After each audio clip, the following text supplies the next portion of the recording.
Hi, I'm Joe Feeks, editor of Poultry Health Today, and with me is Nicolle Lima Barbieri.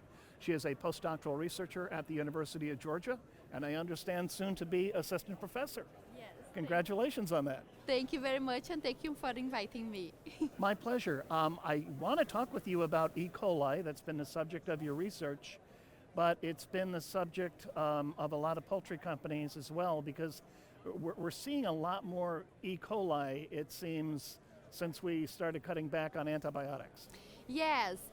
Since people starting using antibiotics as a prophylactic method, now E. coli is emerging again, and we need to research better how to treat them without the antimicrobial use. So specifically, you were looking at the avian pathogenic E. coli. Yes. How is that different? E. coli, it's a common member of the chicken gut and humans too. And avian pathogenic E. coli gain some genes and that we call virulence factors that make the bacteria able to cause disease. So there is some of these bacteria in the field that they transfer to one bacteria to the other, these virulence genes, and then make more bacteria able to cause disease. And this is the same E. coli that can cause illness in humans, is that right? Yes, there is some work that correlating these E. coli to the same ones that cause neonatal meningitis in babies, or human UTIs, urinary tract infections in humans too. So it's interesting because we're now reducing antibiotics, because that's what consumers want. Now we're seeing this bloom of E. coli in poultry. Yeah, because I think the use of antibiotics made these E. coli be hidden. So they still there, but in the low prevalence. But now that we cannot use the antimicrobials, they are coming back. And I think we will need to find new methods to control it, new methods that don't use antibiotics to make this happen. And this is something that we are studying in our lab. And I want to talk about your study in a moment, but how do poultry get E. coli in the first place? I understand that if there's no antibiotic, it opens up the door, but where does it come from? How do they get it? E. coli, it's in the environmental, and it's spread all around. It's good to have E. coli because it's necessary to have E. coli to do digestion, human digestion, chicken digestion. So we need to have E. coli. But the problem is that some of these bacteria gain plasmids, that is extra DNA, and then with these extra DNA, they cause the disease. So and there is no method known up until now that we can just kill these pathogenic ones. When we kill the E. coli, we kill all of them. And this is hard, or we select for the ones that are resistant. And when we select the resistance, that we maybe are doing more harm to get extra bacteria that cause the disease. That's still not very clear. And I know from talking to people like Mark Jackwood at the University of Georgia, if a flock is infected with infectious bronchitis, that can open up the door for E. coli as well. Yes. If the chicken got a little bit more his immunity got lower, E. coli is one of the first things to come up and then cause colibacillosis. And how does it normally present itself in a broiler house? How would producers know that it's E. coli? Usually there is kind of like two ways. One is systemic, that comes through the nose and then infects all the internal organs like heart, livers, spleen, all over around.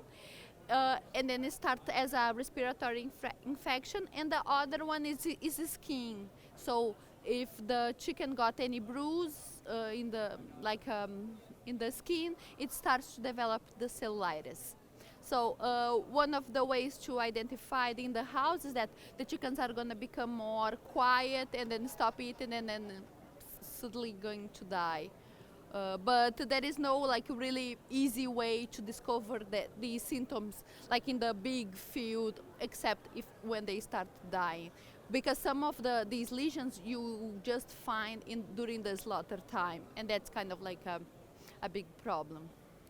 So now you did a study with avian pathogenic E. coli, often goes by the acronym APEC. Yeah. Tell me about your study. What were you trying to find? In this study, we were looking for two rear systems, one the conventional way and the other the antibiotic-free way, and we wanted to compare the APEC prevalence during this study, during the production time, and in the house, like in the litter or in the feces or in the food, in the water. And before we get into the additional details, I know when you say that there are no antibiotics ever, they're not getting antibiotics, but how are you defining conventional? Did they receive antibiotics? Yes, there is still some that are antibiotic-like, that it's in the feed, that's still approved. Like an ionophore or a bacitracin, something Yes. like that. We did this comparison, like one group that is just the conventional way and the other is the new completely antibiotic-free way, and we were trying to see if we find APEC-like, because we call APEC-like because the only way to say that it's avian pathogenic E. coli is to put in a chicken and this chicken die with the colibacillosis. So this is why we called like, that they have the minimal predictors for being associated with the causing disease. And what we found is that in the